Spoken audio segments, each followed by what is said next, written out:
Gauri Suryavanshi, S मराठीमध्ये आपलं स्वागत। वळूया आजच्या बातमीकडे।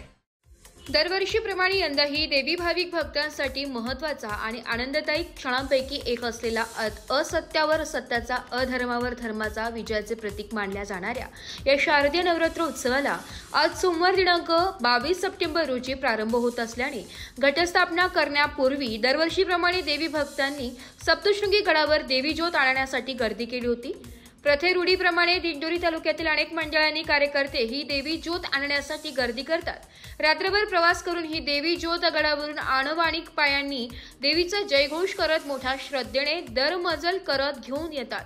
ही देवी ज्योत घेऊन येत असताना देवी भक्त भक्तिभावाने व श्रद्धेने न विसता घेऊन येतात। यावेळी रस्त्यात भाविक व महिला या ज्योतीची मनोभावे पूजा करतात। ही देवी ज्योत आणल्यानंतर विधिवत पूजा करून आरती करून घटस्थापना करतात।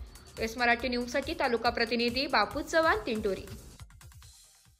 अशाच नवीन ताज्या घडामोडी जाणून घेण्यासाठी आमच्या एस मराठी न्यूज चॅनलला लाईक करा, शेअर करा, सबस्क्राइब करा आणि बेल आयकॉनला क्लिक करायला विसरू नका।